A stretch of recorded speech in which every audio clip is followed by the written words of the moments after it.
Este es un programa de BTR.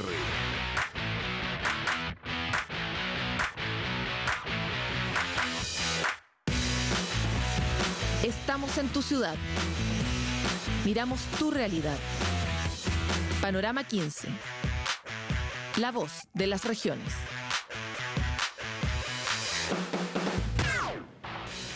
Usted ya habrá visto, si está en regiones, ese índice de calidad de vida que sitúa o rankea a las ciudades de Chile entre las que tienen una mejor calidad de vida para sus habitantes y las que tienen peor. Pero ¿cuáles son las variables que son contempladas en este índice y cómo esas variables cambian drásticamente dentro de una misma ciudad? Es algo que no hemos podido mirar más detalladamente. Algo que es transversal a todas las ciudades a lo largo de Chile es la enorme segregación que existe, que es uno de los atributos nada de felices que tiene nuestro país a nivel mundial, de acuerdo también a índices tomados por la OCDE. Es por eso que hoy día queremos mirar, hacer un doble clic en este índice de calidad de vida, entender cómo funciona y de qué forma se puede construir, también se puede constituir en un instrumento para la generación de política pública y la construcción de nuevas ciudades, de nuevas áreas metropolitanas para la cantidad de gente que hoy día está llegando a los distintos centros urbanos. Así que aquí comenzamos Panorama 15. Panorama 15. La voz de las regiones.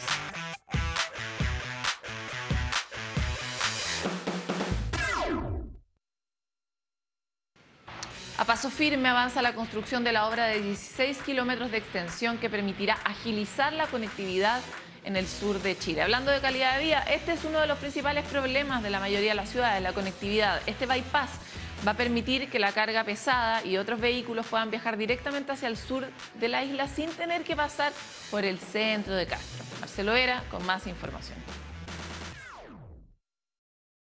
Por su ubicación en pleno corazón de Chiloé, la ciudad de Castro es paso obligado del transporte que se traslada desde y hacia el puerto de Quellón. Ello genera grandes problemas de congestión vehicular, particularmente en la temporada de verano. Por esta razón cobra gran importancia para la comuna una obra vial que permitiría que este tráfico ya no pase por el centro de la ciudad, acortando los tiempos de traslado a lo largo de la isla grande de Chiloé en cerca de 30 minutos. Se trata del bypass de Castro, una obra que forma parte del Plan Chiloé y que demandará una inversión superior a los 24.000 millones de pesos. Incluye también un viaducto de 50 metros de altura y en conjunto constituyen los trabajos más importantes impulsados por el Ministerio de Obras Públicas en regiones. Y que nosotros ya esperamos en el mes de febrero empezar a terminar su construcción del viaducto. En términos de obra, nosotros esperamos ya a final del 2019 contar con todo este circuito ya totalmente pavimentado y abierto para el uso del público. La obra no solo desviará el tránsito de transporte y pasajeros hacia el sector poniente de la ciudad, sino que además tendrá un impacto directo en la calidad de vida de los castreños. Se traduce en una mejor calidad de vida para la gente, en que los vehículos de carga, a veces incluso generando malos olores o vertimiento de algunos desechos, no tengan que pasar por el centro de la ciudad y por supuesto también alivianando el tránsito vehicular en el medio de la ciudad de Castro. Actualmente la construcción presenta casi un 40% de avance, concentrándose principalmente en los trabajos del viaducto, dado que durante las excavaciones del camino se han realizado varios descubrimientos para el patrimonio de la isla. Esta obra sigue avanzando, no se ha retrasado, hay condiciones de clima sí que han complicado quizás un poco seguir avanzando, otros asociados a temas arqueológicos que se han encontrado, que también tienen que ser vistos en su tiempo, en su momento, entendiendo que uno pretende cuidar lo que significa la historia de Chiloé. Y mientras se avanza en la construcción del viaducto, un arqueólogo contratado por la empresa constructora inspecciona los lugares en que se han realizado hallazgos arqueológicos. Marcelo Vera, Panorama 15. La Biblioteca Gabriela Mistral en la región de Coquimbo se transforma en la más grande y moderna de su tipo fuera de la región metropolitana. La obra gruesa presenta un 70% de avance y se espera que tenga más de 30.000 libros para consulta y préstamo. Melissa Rodríguez con el reporte. Estará ubicada en la Casa de las Palmeras, que fue propiedad de la galardonada poetisa nacional, la Biblioteca Regional Gabriela Mistral. Desde allí se alza a nivel país como la biblioteca regional más grande y moderna fuera de la región metropolitana. Actualmente, la obra gruesa presenta un 70% de avance y espera albergar inicialmente a más de 30.000 libros para consulta y préstamo. Además, la Dirección de Bibliotecas, Archivos y Museos estima que durante el primer año de funcionamiento se facilite el acceso a más de 49.000 ejemplares. El plazo contractual está para el día 24 de octubre. Sin embargo, también tenemos un compromiso, un acuerdo con la empresa contratista, que es una de las mejores empresas que nosotros tenemos acá en la región, de acortar esos plazos. Así que estamos con un tremendo desafío para entregar pronto esta biblioteca que va a ser un lujo y un orgullo para nuestra región. El edificio de 5 plantas contempla más de 5.590 metros cuadrados construidos, donde destaca la sala regional encargada de preservar y difundir el patrimonio cultural, la sala más 60 orientada a los adultos mayores y la guaguateca, primer espacio de este tipo en el norte del país. Acá va a estar todos los libros de la región, todos los diarios de la región, todas las publicaciones de la región, y eso se va a ir incrementando sin fin, o sea, eso no va a disminuir. Y es una biblioteca que va a contar, que va a permitir acceder en horario extendido hasta las 8 de la noche o los fines de semana a más de 1.500, 2.000 personas diariamente. Además, la Biblioteca Regional es uno de los primeros edificios que cuentan con el sello de certificación de edificación sustentable y posee altos índices de eficiencia energética y sustentabilidad. Es uno de los primeros edificios en certificarse un sistema CES, que es un sistema nuevo, certificación de edificación sustentable. También va a tener un sistema de reciclaje de aguas grises. Y lo otro es que también favorecer un poco la habitabilidad del edificio en cuanto a nuestra región. O sea, estamos ubicados en una zona que está en intermedio entre la ciudad y la playa. Y yo diría que dentro del estándar actual, yo diría que esto es uno de los edificios más modernos dentro de la cultura, junto con el GAM probablemente de Santiago. La Biblioteca Regional Gabriela Mistral contará con equipos de computación y contempla la realización de diversos proyectos como una campaña de alfabetización digital durante el 2018, esperando sumar 700 capacitaciones. Fue el informe de Melissa Rodríguez, Panorama 15. Llega la hora de revisar los titulares de los diarios ciudadanos de la red Mi Voz. El futuro Museo Antropológico de Azapa sería inaugurado en 2020 en Arica. Un grupo de 2.000 piezas arqueológicas desconocidas para el público serán la principal característica del futuro Museo Antropológico Chinchorro. En los próximos meses se abrirá el periodo de licitación que adjudicará las obras, las que comenzarán en 2018 y contemplan un plazo de 28 meses. Si quieres saber más, anda al morrocotudo.cl. Los estudiantes mejoran su liceo en la región de la Araucanía. Esta positiva iniciativa es la que está desarrollando un grupo de estudiantes de primero medio B en el Liceo Bicentenario Araucanía, quienes se hacen llamar los Green Innovation, que consiste en realizar un completo mejoramiento del patio de su establecimiento. El proyecto considera la implementación de basureros ecológicos para la clasificación de residuos, aplicación de materiales como gravilla para el drenaje del suelo, pintura y creación de áreas verdes con plantación de flores y otras plantas. Más detalles en laopinión.cl. Avanza el plan para ensanchar el cauce del río Copiapó en el sector de Caucar y Biel, en la región de Atacama. Con el propósito de agilizar las obras, Miguel Vargas, intendente de Atacama, se reunió con las autoridades y mencionó la urgencia que han manifestado los habitantes del sector de Las Heras para evitar que una nueva crecida pueda afectar a esta zona e inundar sus viviendas debido al desborde del río Copiapó. Se acordó evaluar una propuesta de intervención en los márgenes del río durante los próximos 15 días, además de contemplar el traslado del puente Talcahuano y la instalación provisoria de un puente mecano, mientras se resuelve un plan para la zona. Encuentran más información en elquehaydesierto.cl. Ojalá podamos encontrar soluciones con un poquitito más de mirada a largo plazo, ¿verdad? Hartas son las tragedias que ya han pasado por los mismos lugares para que sigamos haciendo las cosas de la misma forma. Nosotros vamos a una pausa y ya volvemos con más Panorama 15. La voz de las regiones.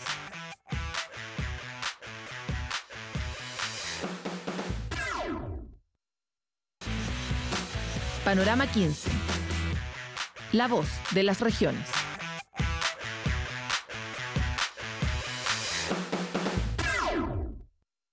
Estamos en el Congreso de Áreas Metropolitanas, es el segundo que cubrimos desde Panorama 15 y la razón por la que le damos este nivel de relevancia a esta conversación es porque lo es.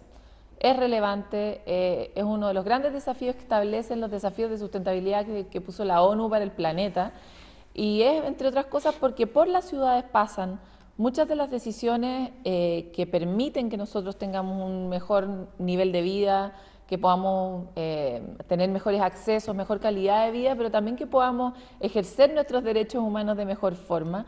Parece ser una cuestión de hardware, que puede ser una cosa de estructura, pero finalmente termina siendo algo que impacta muy directamente la vida de las personas.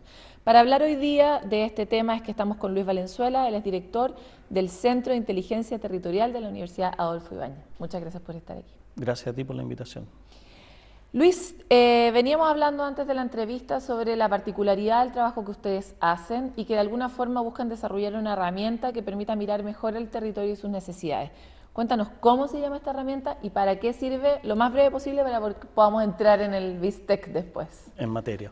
Perfecto. Nosotros le hemos llamado indicadores de bienestar territorial. Corresponde a una línea de investigación que se desarrolla mundialmente, que tiene que ver con el tema calidad de vida y cuánto el espacio, el territorio de la ciudad afecta esta calidad de vida, ¿no es cierto?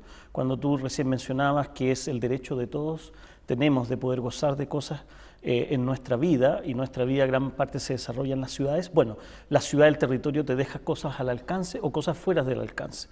Y eso nosotros le llamamos accesibilidad. Y eso es lo que introducimos nosotros en los indicadores de bienestar territorial. ¿Cuál es tu accesibilidad a una serie de elementos de bien público? ¿Tales como? Tales como áreas verdes, salud, educación, cultura, deporte, servicios públicos y hemos ido agregando una serie de otros más, inclusive también algunos que no es accesibilidad necesariamente, sino condiciones de contexto como calidad ambiental del contexto de donde vives por cada una de las manzanas o el nivel de segregación en el entorno en que tú estás también, segregación socioeconómica. Luis, este trabajo que ustedes han desarrollado, ¿en qué lugares se ha implementado dentro de Chile para poder mirar un poco el territorio? Nosotros hemos desarrollado un indicador que ya vamos en su segunda versión con respecto a las modelaciones matemáticas y cómo se hace el cálculo, el cual ya lo tenemos hecho para 22 ciudades de todo Chile. Eso implica todas las ciudades sobre 100.000 habitantes, más Coyhaique.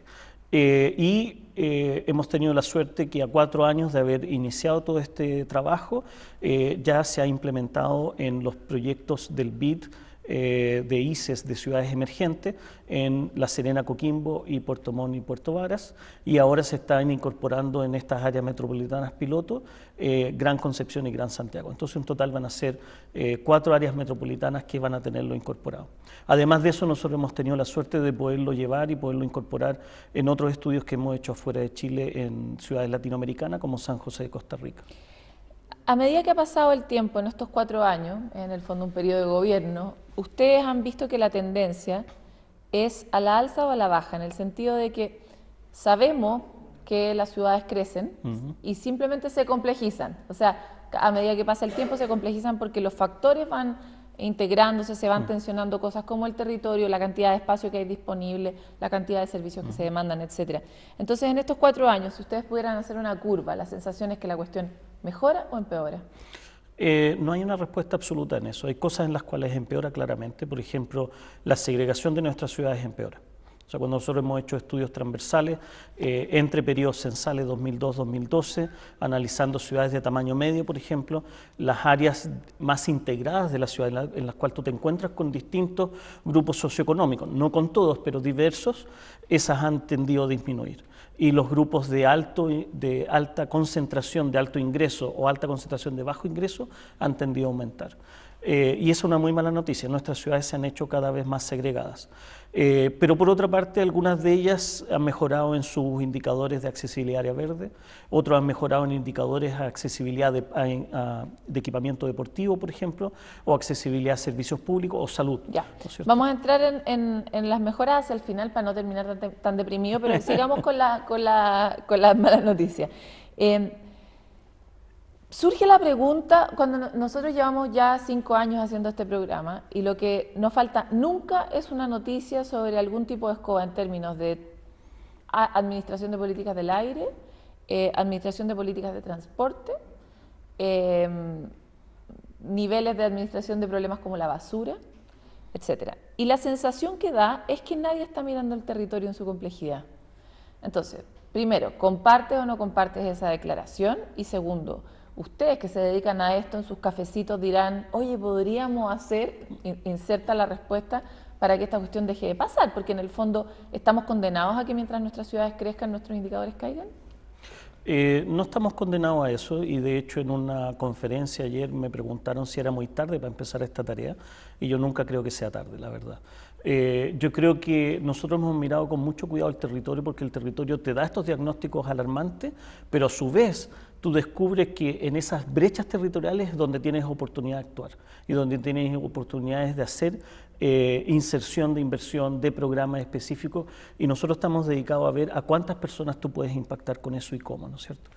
De las grandes políticas que tú dices, ¿no es cierto?, del aire, transporte y basura, lógicamente eso corresponde a las grandes infraestructuras de la ciudad, a los grandes elementos duros, ¿no es cierto?, que uno tiene que insertar dentro de la ciudad. Nosotros estamos mirando el problema por otro lado, que muchas veces se deja de lado y que me parece importante tomarlo, que es la calidad de vida y la realidad de las personas, y cómo podemos establecer un sistema de medición de eso, que aunque toda la calidad de vida de cada uno de nosotros es subjetiva, cómo podemos llegar a un cierto nivel de medición objetiva, de poder decir, ok, sí, tengo tal cantidad de elementos cerca de mi casa, puedo acceder a ello, esa accesibilidad. ¿Cuánto me demoro en ir a la pega? ¿Mis hijos están cerca o no están cerca? Y todo eso, ¿no es cierto? Y eso da, digamos, una perspectiva distinta, alarmante, un diagnóstico a veces muy negativo, pero también nos abre una puerta muy grande a decir, mira, no todo va por las grandes infraestructuras, las grandes inversiones, también están estas cosas en cada uno de los entornos, en cada uno de estos lugares vulnerables, ¿no es cierto? Y hay que poner atención a eso. ¿Estas otras cosas cuáles son, las que no son grandes infraestructuras? Todas las cosas que tú, a donde vives, quisieras tener cerca y al alcance de tu mano. Pastito, una Pasto, placita. una plaza para poder tenderme, para poder hacer un picnic, para poder estar un rato con nuestros hijos, un colegio de una calidad mínima, un servicio de salud básico. Y ahí tú sientes que es donde más posibilidades de hacer trabajos hay. Hay una posibilidad de hacer trabajo tremendo. Eso afecta a todas las personas en el día a día que nosotros tenemos. Que una madre soltera pueda dejar a sus hijos en un jardín infantil. ¿Qué más puede afectar que esa persona pueda tener una vía laboral más estable, la seguridad de dejar a su hijo en un lugar, que eso no le cueste un viaje adicional, sino que esté al alcance de la mano, que esté en la pasada su pega, etcétera? Otra cosa es mover los centros de trabajo, que es un esfuerzo titánico, que en una ciudad te puede demorar 40, 50 años, si es que eres exitoso en eso. Entonces, en la escala pequeña, en la escala de nuestra vida y lo que nosotros queremos alrededor de los lugares donde vivimos, hay mucho por hacer y es bastante fácil hacerlo, no es difícil. Ya, hablemos sobre estos 4 lugares.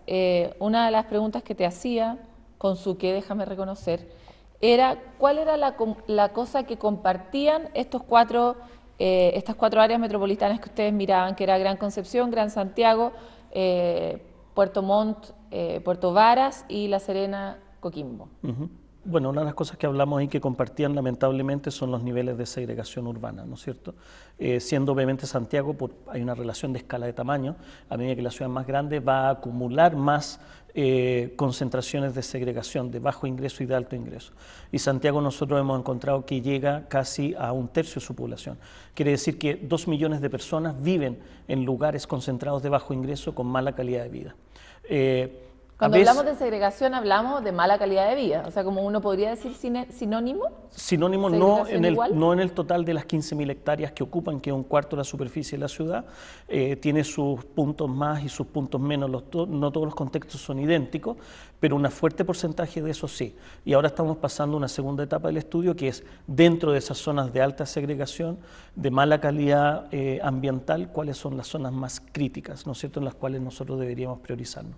Y las otras ciudades también lo hemos detectado, y lo más grave que hemos detectado es que todas estas zonas aumentan cuando uno hace un análisis intercensal. Es decir, vamos en una curva en ascenso. ¿Y ese comportamiento es un sello made in Chile o es un sello mundial? Es decir, cuando se desarrollan las ciudades y crecen, ¿aumenta necesariamente siempre la segregación? Es un factor que tiende a pasar en el resto del mundo. No hay muchas investigaciones al respecto, no es algo que se pueda decir fehacientemente, por eso digo que se tiende a que sea así. Lo que es alarmante son los niveles de segregación en nuestras ciudades, más allá... Comparativamente, por ejemplo, con el caso de San José. Con el caso de San José estamos muchísimo más segregados. Muchísimo más, sí. En números, perdona que te lo pregunto. Pero... El de San José exactamente todavía no lo tenemos, pero por eso no me atrevo a decírtelo, pero es una diferencia sustantiva. A cosas que hemos empezado a ver y resultados parciales es mayor. Y estudios como la OCDE lo confirman. Es que te lo pregunto justamente por eso, porque una alternativa es que nosotros digamos, bueno, tenemos terremotos, a veces vienen los tsunamis, también tenemos algunos incendios y somos segregados y darlo como un fenómeno en la naturaleza. Y otra cosa es decir, somos segregados porque hemos desarrollado un modelo que tiende a la segregación y por lo tanto podemos desarrollar otro que tiende a lo contrario y revertir esto. ¿O no? ¿O es una condición del desarrollo de las áreas metropolitanas? Por eso te lo pregunto. Mira, yo creo que la condición social nuestra, siempre como humanos, es segregarnos. Es muy difícil mezclarse. La mezcla es algo que te provoca problemas, ¿no es cierto? Porque las personas, de acuerdo a condiciones culturales distintas y socioeconómicas distintas, tienen distintos comportamientos y cosas que te molestan de uno y del otro. Entonces hay una tendencia en la sociedad general a eso. Pero lo que yo creo es que nosotros más bien hemos pecado de no introducir los instrumentos para corregir esas tendencias.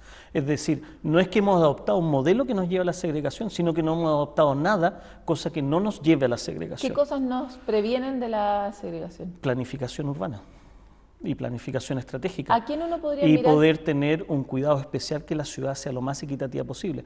Podríamos nosotros tener niveles de ingreso muy dispares entre nuestra sociedad, pero podríamos tener calidad de vida mucho más similares, ¿no es cierto?, en nuestra sociedad. Dame un ejemplo, que ojalá no sea en Finlandia, de algo que se parezca a algo que podríamos querer nosotros.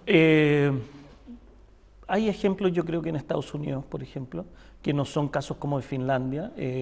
Hay contextos en Estados Unidos, en lugares en los cuales se ha logrado llegar a una integración mucho más abordable, y Estados Unidos también tiene otros lugares que son muy semejantes a los nuestros, ¿no es cierto? Hay ciudades en Estados Unidos, sobre todo en el centro, cerca de Chicago, en Milwaukee específicamente, que tiene estándares de segregación que son de los más altos en Estados Unidos, que llegan a algunas de las ciudades medias nuestras. Pero hay otros lugares, digamos, en Estados Unidos donde se logra producir integración ¿Como Los mucho Ángeles, mejor. California? No, Boston, por ejemplo, en unos lugares. En California hay algunos poblados más pequeños que también se ¿Y esos lugares lo que han hecho es trabajar en el fondo en los espacios públicos? No solamente espacio público, hay un trabajo fuerte de incluir vivienda social. El Estado de Massachusetts exige a cada municipio, que le llaman allá ciudad, tener una inclusión de una cantidad de vivienda social dentro de sus territorios. Bueno, eso en algún momento se trató de hacer en Chile por los 70, durante el gobierno de Allende, sí. Hubo una intención de hacer eso. Sí, pero más que un intento de hacer que cada unidad territorial de la comuna introdujera una cantidad de vivienda social, el gobierno de los años 70 de Salvador Allende lo que trató de hacer fue grandes erradicaciones de poblaciones de bajo ingreso en lugares de alto ingreso, ¿no es cierto? Una erradicación social en ese sentido, y que fue diseñada de un punto de vista central del Estado, y yo creo que mal diseñada y con malos resultados finales. Hay que hacerlo mucho desde el gobierno local, desde la realidad de un municipio que logra tener una correlación mucho más directa, ¿no es cierto?, con sus ciudadanos, con sus comunidades, con sus residentes. Oye, mucho más en una opinión personal, en un país que tiene tan exacerbado el tema de la seguridad ciudadana, ¿es posible instalar una conversación como esta a nivel municipal? Absolutamente. Porque las municipales se quiebran cuando tienen bajas tasas de criminalización o lo que sea, y esto parece ser como una fuente de riesgo eventualmente. No es una fuente de riesgo cuando tú empiezas a mostrarle a los municipios dónde están los lugares de delito y qué tipo de delito sucede en dónde. Y ahí uno empieza a desmistificar, ¿no es cierto?, lo que es la percepción de la delincuencia y la percepción del crimen. Y uno empieza a entender qué es lo que sí es real de un punto de vista geoestadístico, es decir, qué cosas están sucediendo con más frecuencia de una manera importante en nuestra ciudad. Entonces, claramente los lugares de mayor ingreso hoy día no son los lugares de mayor incremento de violencia ni de violencia significativa, son los lugares de bajo ingreso los que tienen más sufrimiento y viven día al día el tema del delito y la delincuencia, específicamente droga, homicidio, tráfico, violencia intrafamiliar, etcétera. Luis, de verdad nos queda muy poco tiempo para las buenas noticias, lo cual va a prometer una siguiente entrevista. ¿Cuáles son las buenas noticias de este análisis que han hecho en estas 4? Las buenas noticias es que ha habido una fuerte inversión en nuestros territorios. Una fuerte inversión a través de distintos gobiernos, de distintas administraciones y una fuerte preocupación de los municipios por llevar una cierta calidad de vida a sus territorios. Eso obviamente no es generalizado a todas las comunas, pero sí uno logra ver en muchas de estas ciudades, en estas áreas metropolitanas, cuando uno hace estos análisis censales, por ejemplo, en que hay comunas que sí han elevado sus indicadores de accesibilidad área verde, que el tema de hacer plazas y parques es una preocupación y hay una fuerte inversión y seguimiento por ese tipo de inversiones. Hay otra gran ruta de seguimiento y de inversiones y de constancia en eso, que son equipamientos deportivos. De a poco el tema del equipamiento cultural está tomando fuerza y se está introduciendo dentro de estas líneas de inversión. Estamos cambiando los chilenos en el sentido de lo que queremos para nuestra vida. Absolutamente, estamos cada vez demandando estas cosas que tienen que ver con la calidad de vida, que tienen que ver con toda una ecología de donde yo vivo y con las cosas que yo quiero tener cerca mío. Te agradezco mucho que hayas estado en Panorama 15, esperamos tenerte de nuevo aquí. Encantado, gracias a ti. Hasta aquí llegamos con esta conversación. Es bueno terminar con las buenas noticias porque parte de lo que nos proponemos desde la Fundación justamente es poner en agenda pública cosas que pasan piola. Hablamos mucho de la delincuencia, hablamos mucho de los problemas que existen en las regiones, pero hablamos poco de las buenas cosas que están ocurriendo. Por ejemplo, que nos estemos dando cuenta que queremos otro tipo de vida es una muy buena noticia para los chilenos. Nos vemos otra vez en Panorama 15. VTR presentó